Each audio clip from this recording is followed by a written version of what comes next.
እነዚህ ፕራክቲስ ማድረግ ስንጀምር የውስጣችን ፖቴንሻል ከፍ ያለ ይመጣል እየወጣ ይመጣል በስጋችን በኑሯችን በህይወታችን እየተገለጠ ይመጣል so we have to do that እውነተኛ የኛ ፖቴንሻል ከውስጣችን አንሎክ እንዲከፈት የህይወት ምላት እንዲሞላልን ከፈለገን የለውጥ አስተሳሰብ ያስፈልጋል ምንድነው የለውጥ አስተሳሰብ ማን ምን አለ መንፈሳዊ እይታስ በዚህ ዘርፍ ላይ የለውጥ አስተሳሰብ ላይ ማደግ ላይ እድገት ላይ ምን ይላል የሚባሉ ነገሮች ለጥቂት ደቂቃዎች የምንማማር ይሆናል ከኔ ጋር ስላላችሁ እጅግ አመሰግናለሁ ቤተሰቦች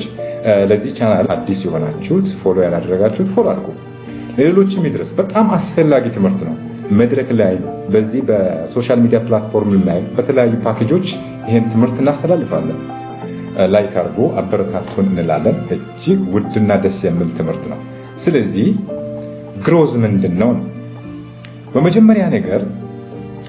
ለውጥ እድገት ማለት ህይወታችን ሙሉ ያለ መቆም ህይወታችን እስከሚያልፍ ድረስ ከኛ ጋር የሚሄድ ነገር ነው ያ ማለት it is a lifelong journey ትላለች ኦፕራ ህይወታችን ሙሉ ከኛ ጋር የሚሆን ፕራክቲስ የምናደርገው ነገር ነው የለውጥ አስተሳሰብ ማለት የሆነ ቦታ ደርሰን የምናከተም የምናቆም ነገር አይደለም ለውጥ እዛ ቦታ ላይ የምንፈልገው ቦታ ላይ ስንደርስ ሌላ ከሱ የተሻለውን በሱ ትራክ ላይ ያለ አዲስ ነገር ደግሞ እናስባለን ኤክስቴንቱን ከፍ ያደረገን እንመጣለን አንድ ሰው ትንሽ የቢዝነስ አሰበ